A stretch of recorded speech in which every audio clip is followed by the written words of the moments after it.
ఓం గం గణపతియే నమః. శ్రోతలకు నమస్కారం. మన ఛానల్కు స్వాగతం. మహానంది జానపద నవల 8వ భాగం.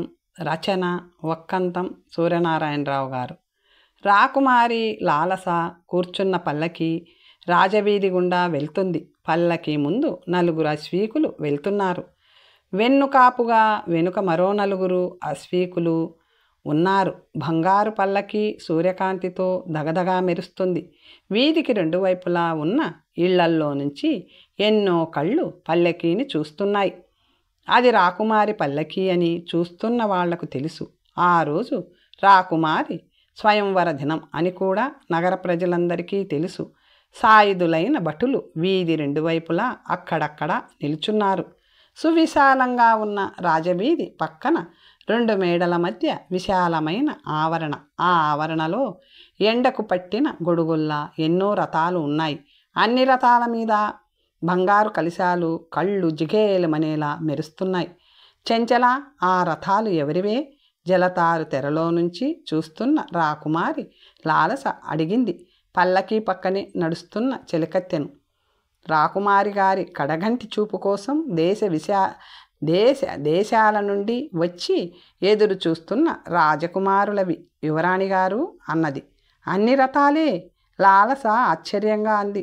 50 రాజ్యాల రాకుమారులు అని మహారాజు గారు చెప్పారుగా అమ్మా. చపల అంది. రథాలేమో అద్భుతంగా ఉన్నాయే. లాలస రథాల వైపే చూస్తూ అంది.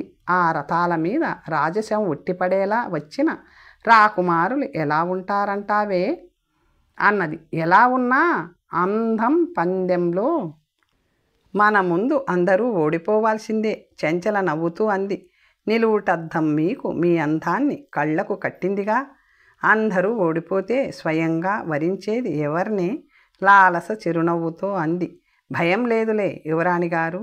ఏ రాకుమారుని నుదురు మీద గీత బాగుంటుందో ఆయన గారి కంఠాన్ని కావలించుకుంటుంది మీ చేతుల్లోని మాల. చెంచల అంది. అంతేనా? రాకుమారి లాలస అంది. అంతేనమ్మా. ఆ దేవుడి గారి రాత ముందు మన కూత పనిచెయ్యదు. చపల చిరునవ్వుతో అంది. పల్లకి రాజవీధిలో నుంచి ఆలయ వీధిలోకి మలుపు తిరిగింది. అది సన్నిధి వీధి. 2 వైపులా 6 అడుగుల దూరంలో ఒకటి చొప్పున శిల్పకళ ఉట్టిపడుతున్న రాతి స్తంభాలున్నాయి. అవన్నీ దీపస్తంభాలు. ప్రతిదినము సూర్యాస్తమయము కాగానే స్తంభాల మీద వందలాది జ్యోతులు వెలుగుతాయి. సన్నిధి వీధిలో రాత్రిని పగలుగా మార్చివేస్తాయి. స్తంభాల మధ్య స్త్రీలు పురుషులు బారులు తీరి నిలుచున్నారు రాకుమారి దర్శనం కోసం. రాకుమారి పల్లకి ఆలయ ప్రధాన గోపురాన్ని సమీపించగానే ఆలయ విద్వాంసులు మంగళవాయిద్య గోష్ఠి ప్రారంభించారు. బోయిలు పల్లకీని గోపురం ముందు దించారు. లాలస నెమ్మదిగా చెలికత్తెలు తొలగించిన పట్టుకున్న 2 జలతారు తెరల మధ్య నుంచి నేల మీదికి దిగింది. వాద్యఘోష ఊపు అందుకుంది. రాకుమారి లాలస గోపురం దాటి ఆలయం ఆవరణలోకి అడుగుపెట్టింది. పూజా ద్రవ్యాలున్న బంగారు పళ్ళాలను పట్టుకున్న చెలికత్తెలు ఆమెకు ఇరువైపులా నడుస్తున్నారు. యువరాణి గారి రాక కన్నా ముందే ఆలయ ఆవరణ చేరుకున్న పరిచారకులు గుంపుగా వెంట నడుస్తున్నారు. ప్రధాన అర్చకుడు 2 సహాయకులతో ముఖమంటపం నుండి వెలుపలకు వచ్చి చేతులు చాచి రాకుమారికి చిరునవ్వుతో స్వాగతం పలికాడు. తన తండ్రి కన్నా వయసులో పెద్దవాడైన ప్రధానార్చకుడు కాత్యాయనుడిని వినయంగా చూస్తూ చిరునవ్వు నవ్వింది లాలస. సహాయకులు పూజా ద్రవ్యాల పళ్ళాలను పరిచారికల చేతుల్లో ఉంచి అందుకొని గర్భాలయంలోకి తీసుకెళ్లారు. స్వచ్ఛమైన ఆవు నేతితో వెలుగుతున్న దీపాలు ఆలయాన్ని సువాసనతో నింపివేస్తున్నాయి. రాసిపోసిన అద్వితీయ సౌందర్యంలా ఉన్న తమ ఇలవేల్పు కామరూపాదేవి విగ్రహాన్ని చూస్తూ చేతులు జోడించింది లాలస. నిలువెత్తు రజత స్తంభాల మీద జ్వలిస్తున్న అఖండ దీపాల వెలుతురులో కామరూపాదేవి విగ్రహం దగదగా మెరిసిపోతుంది. తన పితృపితామహులు ప్రప్రితామహుడు సమర్పించిన రత్నాలు పొదిగిన బంగారు కిరీటంతో నవరత్న ఆభరణాలతో దేవి సజీవ శిల్పంలా దర్శనం ఇస్తుంది. ప్రధాన అర్చకుడు కాత్యాయనుడు రాకుమారి గోత్రనామాలతో నక్షత్ర నామాలతో నిజనామధేయంతో సంకల్పం చెప్పి అర్చన ప్రారంభించాడు. సంవత్సర, ఋతు, మాస, పక్ష, తిథి, వార, నక్షత్రాలను స్వయంవర పర్వదినాన్ని పేర్కొంటూ సంకల్పం చెప్పాడాయన. స్వయంవరానికి విచ్చేసిన రాజకుమారుల రథాలు ఆగి ఉన్న ప్రాంగణం ముందు మంగళవాద్యాలు మ్రోగడం ప్రారంభించాయి. రాకుమారులు అధిరోహించిన రథాలు ఒకదాని వెనుక ఒకటి రాజవీధిలోకి వస్తున్నాయి.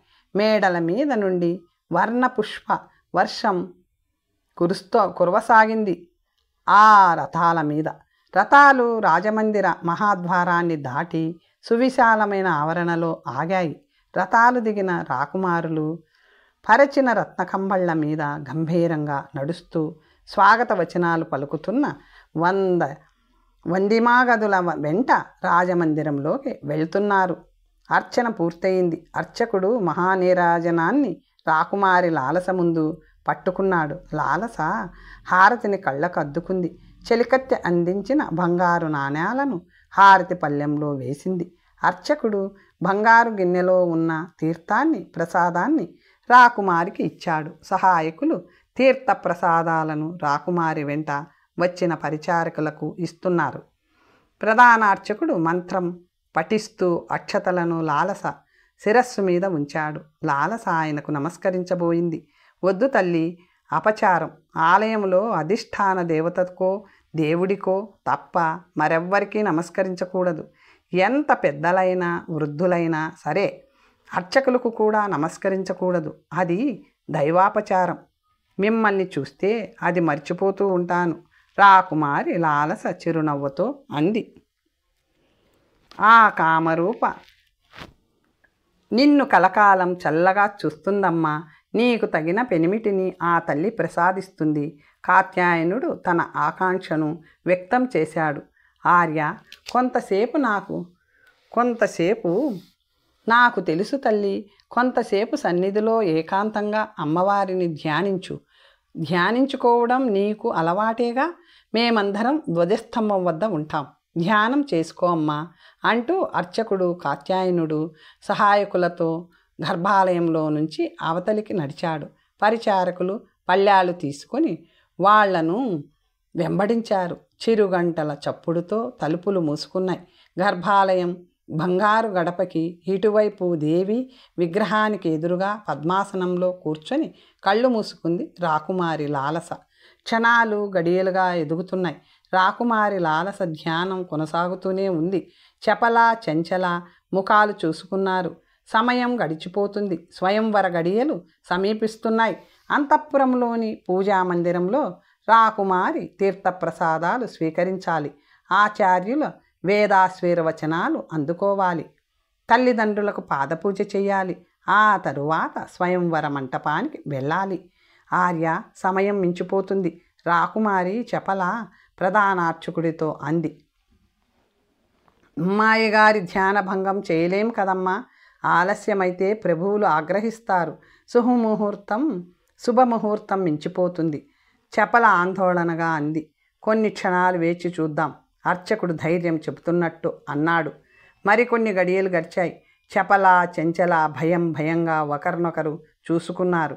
ఆర్య, చంచల అంది. అమ్మాయి గారిది ఆమె పితామహి లాలసాదేవి గారి తత్వం. అదే భక్తి, అదే ధ్యాస, అదే ధ్యానం. అర్చకుడు అన్నాడు. సరే,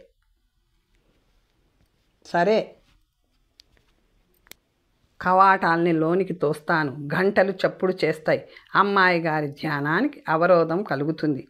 అవునన్నట్టు చంచల తల పంకించింది. ప్రధాన అర్చకుడు ద్వారం వైపు వెళ్ళాడు.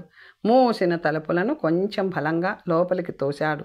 తలుపులకు వేలాడుతున్న గంటలు గలగలామంటూ శబ్దం చేశాయి. అర్చకుడు కళ్ళు చిట్లిస్తూ చూశాడు.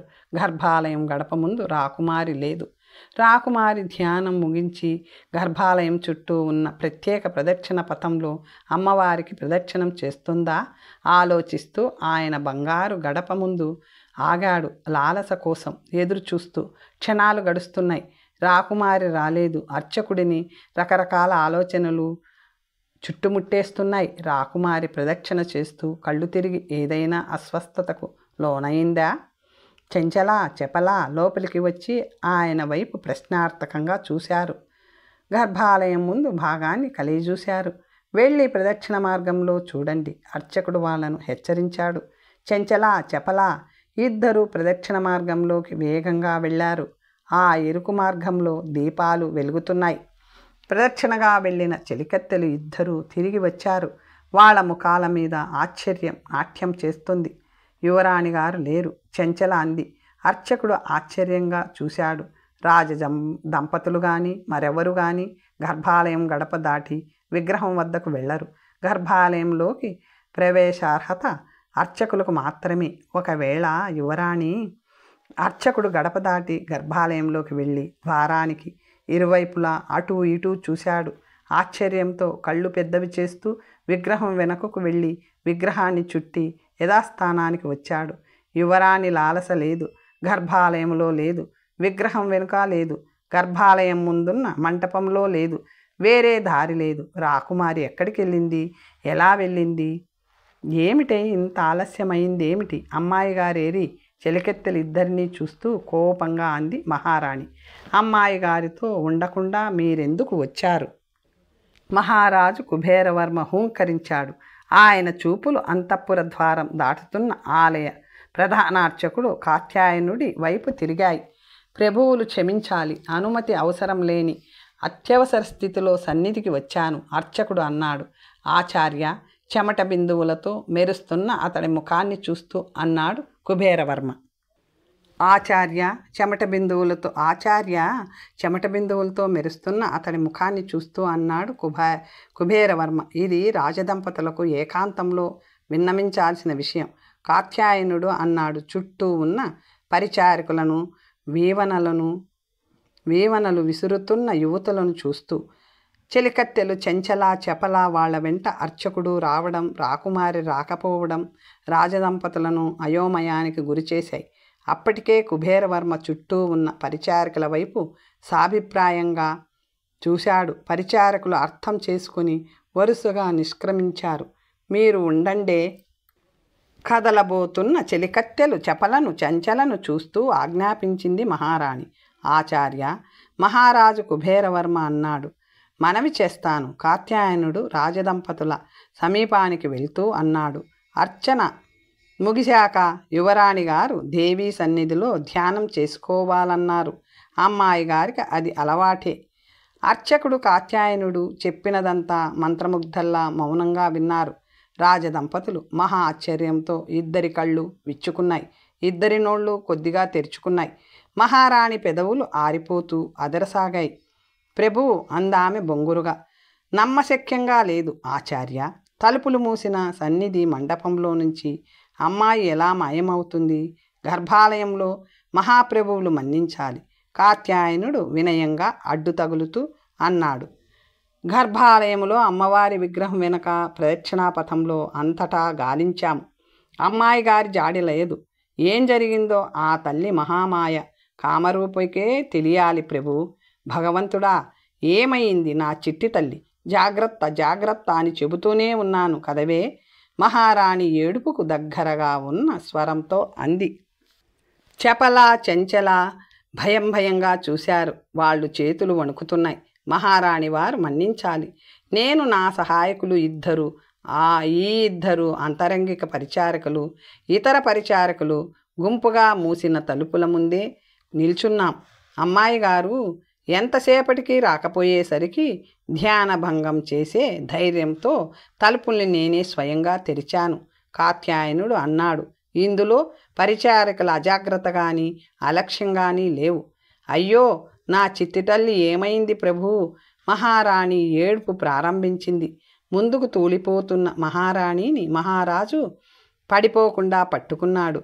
చెంచల చెపల చేతుల్లో ముఖం దాచుకుని మౌనంగా రోదిస్తున్న మహారాణి వైపు వాలుగా చూశారు.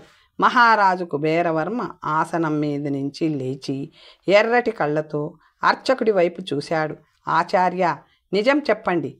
గర్భాలయంలో కానీ ప్రదక్షిణ పథంలో కానీ గర్భాలయం ముందున్న మండపంలో గాని అమ్మాయి ధ్యానంలో కూర్చున్న మండపంలో రహస్య మార్గాలు ఏమైనా ఉన్నాయా?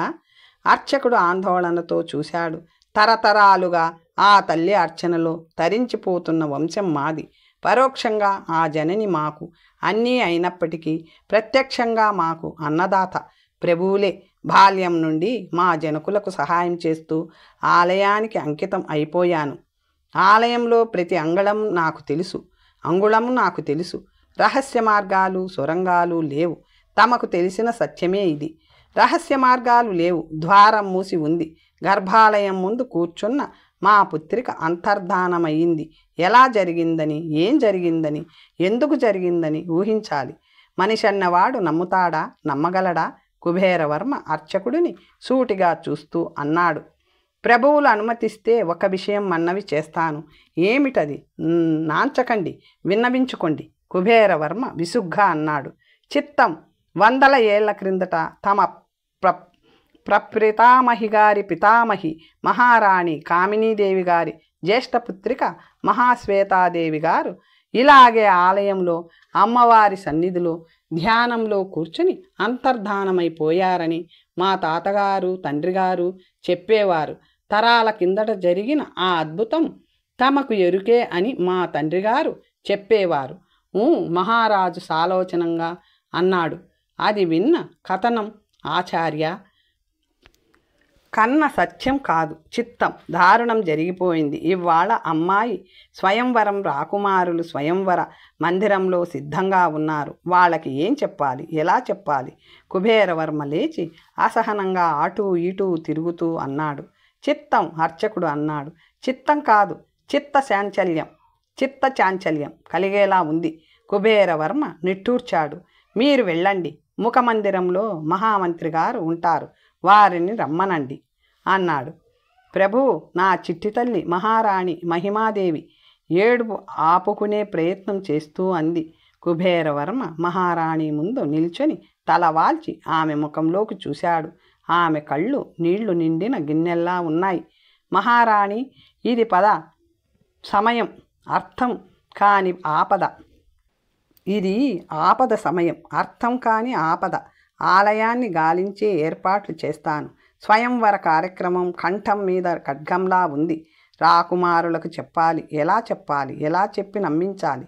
పెద్ద సమస్య ఇది. ఇప్పుడే మనం ధైర్యంగా ఉండాలి. ప్రభు, మహామంత్రి సాగరామాత్యుడి పిలుపు విని ద్వారం వైపు తిరిగాడు కుబేరవర్మ. చెమటలు కమ్మిన రాజుగారి ముఖాన్ని నెత్తురు పులిమినట్టున్న ఆయన కళ్ళని ఆశ్చర్యంగా చూశాడు సాగరామాత్యుడు. ఘోరం జరిగిపోయింది మహామాత్య, కుబేరవర్మ బొంగురు కంఠంతో అన్నాడు. మహారాజు చెప్పిందంతా మౌనంగా విన్నాడు మహామంత్రి. ఆయన కళ్ళు ఆశ్చర్యంతో విచ్చుకున్నాయి. విచిత్రంగా ఉంది ప్రభు. కర్తవ్యం ఆలోచించండి. 1 కాదు ప్రభు, కర్తవ్యాలు 2. యువరాణి గారిని అన్వేషించడం ప్రధాన కర్తవ్యం. స్వయంవరానికి వచ్చిన రాకుమారులకు విషయం వివరించి వీడ్కోలు చెప్పడం. కారడవిలో కాలాగ్నిలా విషయం దేశాలలో వ్యాపించిపోతుంది. అమాత్య. సాగరామాత్యుడు అవునన్నట్టు తల పంకించాడు. అంతఃపుర రహస్యంగా ఉంచదగిన విషయం కాదు ప్రభు, ఇది అందరికీ తెలుస్తుంది, తెలియాలి కూడా. అమాత్య, గుండె దిఠవు చేసుకోండి. ఎప్పుడు ఎలా ప్రవర్తించాలన్నది విఘ్నత ప్రభువుల రక్తంలో ఉంది. అమ్మాయి అదృశ్యం గురించి యథార్థ సంఘటన స్వయంవర మందిరంలో స్వయంగా వివరించండి. భవిష్యత్తులో స్వయంవర వర్తమానం పంపుతామని వాగ్దానం చెయ్యండి. అంతేనంటారా? తప్పదు ప్రభు. యువరాణి వారికి స్వయంవరం ఇష్టం లేదని, ఆమెను దాచిపెట్టి అబద్ధాలాడుతున్నారని రాజకుమారులు ప్రభులను అనుమానిస్తారు. పరువు ప్రతిష్టల కోసం ఏదో కల్పించి చెబితే అనుమానిస్తారు, అవమానిస్తారు. ముహూర్తం దగ్గర పడింది. దయచేసి స్వయంవర మందిరానికి దయచేయండి. నిస్సంకోచంగా నిజం చెప్పండి. 1 కాదు, 2 కాదు, 50 సామ్రాజ్యాలకు చెందిన రాకుమారులు నమ్ముతారా మహామంత్రి? మహామంత్రి ఆలోచిస్తూ క్షణకాలం కళ్ళు మూసుకున్నాడు. కళ్ళు తెరిచి కుబేరవర్మ వైపు చూశాడు. ప్రభువులు అన్యదా భావించకుండా అనుమతిస్తే ఒక ఉపాయం చెప్తాను. కుబేరవర్మ తలాడించారు. ఆలయంలో అంతర్ధానమైన అమ్మాయి గారిని అన్వేషించి తీసుకువచ్చిన రాకుమారుడికి ఆమెని ఇచ్చి వివాహం జరిపిస్తామని ప్రతిపాదించండి. ఒకవేళ భవిష్యత్తులో మనకు ఇబ్బందికరంగా పరిణమిస్తే కుబేరవర్మ సందేహం వ్యక్తం చేశాడు. అమ్మాయి తిరిగి వచ్చి ఒప్పుకోకపోతే? అంతవరకు మౌనంగా రోధిస్తున్న మహారాణి సాగరామాత్యుడిని చూస్తూ అంది. కుమార్తె తిరిగి రావాలన్న ఆశ, వస్తుందన్న నమ్మకము ఆమె కళ్ళల్లో కనిపిస్తున్నాయి. ఇప్పుడు అడ్డు వచ్చిన ప్రవాహాన్ని దాటుదాం. మహారాణి భవిష్యత్తులో ఎదురయ్యే ఇబ్బందుల్ని భవిష్యత్తులో ఎదుర్కొందాం మహామంత్రి అన్నాడు. మహారాణి వారికి మరొక మనవి. కామరూప తమ విలవేల్పు కొన్ని తరాల ముందు ఆ దేవి సన్నిధిలో నుంచి ఒక యువరాణి వారు మాయమైపోయినట్టు విన్నాం. మహాశక్తి మహామాయ అయిన కామరూపను ధ్యానించండి. యువరాణి గారిని క్షేమంగా అప్పగించమని ప్రార్థించండి. మొక్కు చేసుకోండి. ఆ కామరూపం మీద విశ్వాసం ఉంచి ధైర్యంగా ఉండండి. మహారాణి మహిమాదేవి మౌనంగా కళ్ళు మూసుకుంది. ప్రభు, నేను ఆలయానికి వెళ్తాను. తమరు స్వయంవర మందిరానికి దయచేయండి. రండి. సాగరామాత్యుడు మహారాజు సమీపానికి జరుగుతూ అన్నాడు. కుబేరవర్మ మహామంత్రి భుజం మీద చెయ్యి వేసి కొద్దిగా ఆయన మీదికి వాలి ద్వారం వైపు బరువుగా అడుగులు వేశాడు. అమాత్య, తోడుగా మీరు రండి. ఆ తరువాత ఆలయానికి ఇద్దరం వెళ్దాం మహారాజు కుబేరవర్మ అన్నాడు. చిత్తం, అలాగే సాగరామాత్యుడు అన్నాడు. ప్రభువులు ధైర్యంగా ఉండాలి. తమ ఇలవేల్పు కామరూప తమకు వెన్నుకాపుగా ఉంటుంది. బలహీనంగా అడుగులో అడుగు వేసుకుంటూ మందిరంలోకి ప్రవేశించిన మహారాజు కుబేరవర్మ ఆగుతూ బొంగురు కంఠంతో చేసిన ప్రకటన విని సువర్ణ ఆసనాల మీద ఠీవిగా కూర్చున్న రాకుమారులు నిర్ఘాతపోయారు. ఆశ్చర్యాన్ని వ్యక్తం చేస్తున్న వాళ్ళ మాటలతో కలకలం ప్రారంభమైంది. దయచేసి రాకుమారులందరూ శాంతంగా ఆలకించండి. మహారాజు కుబేరవర్మ అన్నాడు. మా పుత్రిక ఆలయంలో అంతర్ధానమైన ఆశ్చర్యకర వృత్తాంతం అక్షర సత్యం. మా పితృపితామహుల మీద, మా ఏకైక పుత్రిక లాలస మీద, మా ఇలవేల్పు కామరూప మీద ఒట్టు పెట్టుకొని ప్రకటిస్తున్నాం. కామరూప సామ్రాజ్యాధిపతి కుబేరవర్మ మాటను అనుమానించకండి. కూతురి అంతర్ధానంలో కృంగిపోతున్నాం. మీ అందరికీ అసౌకర్యం కలిగింది, ఆశాభంగం కలిగింది. అందుకు మమ్మల్ని క్షమించి క్షేమంగా మీ స్వస్థానాలకు తరలి వెళ్ళండి. మా ఏకైక పుత్రికను అన్వేషించి తీసుకురాగలిగిన రాకుమారుడిని అల్లుడిగా చేసుకొని మా సామ్రాజ్యాన్ని కానుకగా సమర్పించుకుంటాం. ఇది ఈ కుబేరవర్మ ప్రతిజ్ఞ. కుబేరవర్మ గంభీరంగా ప్రకటించి బలహీనంగా ఆసనం మీదకి వాలిపోయాడు. రాకుమారులందరూ ఆసనాల మీద నుండి లేచారు.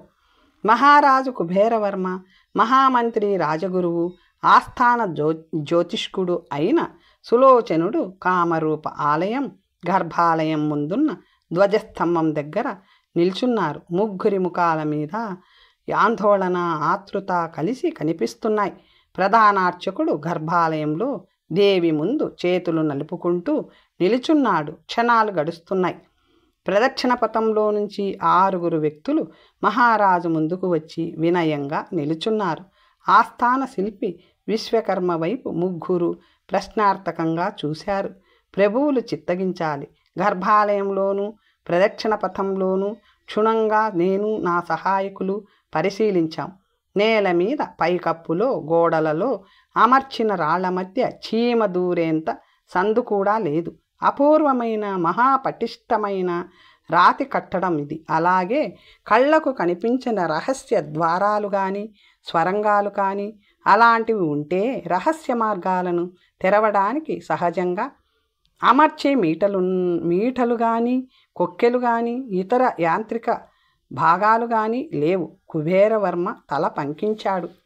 ఎందుకైనా మంచిదని యువరాణి వారు ధ్యానంలో కూర్చున్న స్థానాలు కాకపోయినప్పటికీ ఆలయ ప్రాంగణాన్ని పూర్తిగా గాలించి వేశాం.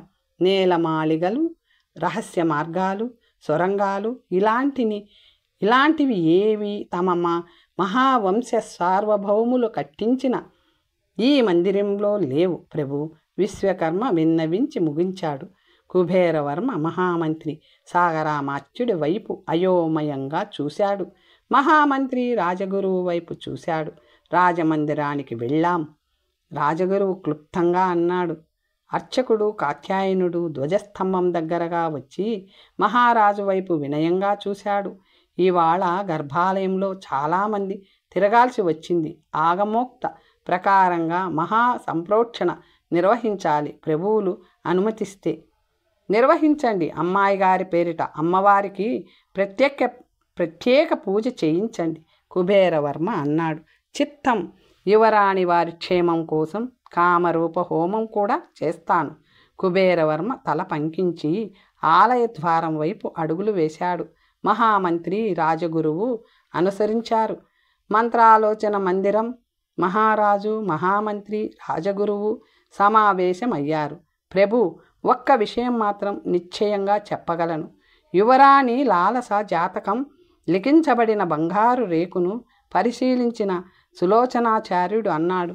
మహారాజు ఆతృతగా చూశాడు. చిరంజీవి సౌభాగ్యవతి లాలసకు ప్రాణాపాయం లేదు. ఆయుర్దాయ కారకుడైన శని ఉచ్చస్థానంలో ఉన్నాడు. శుభదృష్టి ప్రసరిస్తున్నాడు. ఆచార్య, అపార్థం చేసుకోకండి. అమ్మాయి స్వయంవరానికి అనువైన ముహూర్తం తమరే నిర్ణయించారు. చక్కటి ముహూర్తం అన్నారు. ఇప్పుడు ఇలా అయింది. జోస్యం మీద విశ్వాసం సన్నగిల్లుతుంది మహారాజా, సులోచనాచార్యుడు అందుకుంటూ అన్నాడు. ఏ గ్రహం ఏ క్షణంలో ఎలా వీక్షిస్తుందో మానవుడు ఊహించలేడు. స్వయంవరానికి తదనంతరం వివాహానికి మనం నిర్ణయించిన ముహూర్తాల్లో ఏ దోషమూ లేదు. మరొక్క అంశం కూడా చెప్పగలను. రాకుమారి తప్పకుండా తిరిగి వస్తుంది. ఎప్పుడు? కుబేరవర్మ ప్రశ్నించాడు. సులోచనాచార్యుడు బరువుగా నిట్టూర్చాడు. మన ఇలవేల్పు ఆ కామరూపకే తెలియాలి. ద్వారపాలకుడు తలుపు తోసుకొని లోపలికి వచ్చి వినయంగా నిల్చున్నాడు. వేగులు వచ్చారా ద్వారపాలక? మహామంత్రి ప్రశ్నించాడు. చిత్తం. దర్శనం కోసం నిరీక్షిస్తున్నారు. ప్రవేశపెట్టు మహారాజు ఆజ్ఞాపించాడు. ద్వారపాలకుడు నిష్క్రమించాడు. ఇద్దరు వేగులు లోపలికి వచ్చి మహారాజుకు నమస్కరించారు. విన్నవించండి మహారాజు హెచ్చరించాడు. చిత్తం. రాజకుమారులలో ఎక్కువ మంది నిరాశతో వెళ్ళిపోయారు ప్రభు. కొద్దిమంది మాత్రం ఆగ్రహం వ్యక్తం చేశారు. ఒక చారుడు అన్నాడు. ప్రభువుల ప్రకటనను విశ్వసించారుగా అందరూ? మహామంత్రి ప్రశ్నించాడు. ఎక్కువ మంది విశ్వసించారనే మనవి చెయ్యాలి ప్రభు. రెండవ చారుడు అన్నాడు. అంటే కొద్దిమంది మహారాజు అన్నాడు. ఆ కొద్దిమందిలో తలెత్తిన అనుమానం ఒక్కటే ప్రభు. యువరాణి వారికి స్వయంవరము వివాహము ఇష్టం లేని కారణంగా అదృశ్య నాటకం ఆడుతున్నామనుకున్నారా? మహారాజు బరువుగా అన్నాడు. చిత్తం. మరొక్క మనవి. రెండవ చారుడు అన్నాడు. యువరాణి వారిని అన్వేషించి తీసుకువచ్చి యువరాణి వారితో పాటు రాజ్యాన్ని స్వీకరించాలన్న ఉత్సాహాన్ని ఎవ్వరూ వ్యక్తం చేయలేదు ప్రభు. ఆ ఆశ కూడా నిరాశే అయింది. మహారాజు బరువుగా అన్నాడు. 50 మంది యువకులలో ఆ ఉత్సాహం, ఉద్రేకం, పట్టుదల ఉన్న వీరుడు ఒక్కడైనా ఉంటాడన్న ఆశతో ఆ ప్రకటన చేశాం. విచారించకండి ప్రభు. మహామంత్రి ఓదార్పుగా అన్నాడు. అమ్మాయి గారిని అన్వేషించే సాహసవంతుణ్ణి మనమే అన్వేషించాలి. అన్వేషించుదాం. కామరూప రాజ్యం గొడ్డుపోలేదు. రాజగురువు సులోచనాచార్యుడు సగర్వంగా అన్నాడు. ఆచార్య, అమ్మాయికి ప్రాణాపాయం లేదన్నారు. మహారాజు అన్నాడు. సందేహం లేదు. యువరానిది పరిపూర్ణమైన ఆయుర్దాయం. అమ్మాయికి ఆపదలు దాపరించే పరిస్థితులు. మహారాజా, జాతకాన్ని క్షుణ్ణంగా లోతుగా పరిశీలించి రేపు ఉదయం తెలియజేస్తాను. రాజగురువు పైకి లేస్తూ అన్నాడు. సప్తమి చంద్రుడు బలహీనంగా ప్రకాశించి విశ్రాంతి కోసం అన్నట్టు మాయమయ్యాడు. ముదురుతూ వస్తున్న చీకటి చుట్టూ ముసురుకుంది. రాత్రి తెల్లవారే ప్రయత్నంలో కాలాన్ని కబలిస్తూ కదులుతుంది. అర్ధరాత్రి కావస్తుంది. ఆకాశంలో చుక్కలు మినుగురు పురుగుల్లా మెరుస్తున్నాయి. భూమి మీదకు కాంతిని చేరవేసే ప్రయత్నంలో నక్షత్రాలు విఫలమవుతున్నాయి. చీకటిగా ఉన్న స్థావరంలా ఉన్న గుహల్లోంచి నల్లటి గుర్రం వెలుపలికి వచ్చింది. ఆకుపచ్చ రంగు గోడలాగా ముళ్ళ పొదలు గుహ ముందు దట్టంగా ఉన్నాయి. నల్ల గుర్రం మీద నల్లటి దుస్తులు ధరించిన వ్యక్తి, గుర్రం ఒక నీడ, రౌతు గుర్రం మీద మరొక నీడ. గుర్రం అతని పాదాల తాకిడిని అర్థం చేసుకుని ముందుకు కదిలింది. పొదల్లో దూరి కాలిబాట వెంట నడక సాగింది. తరువాత కథ వచ్చే భాగంలో తెలుసుకుందాం. నమస్తే.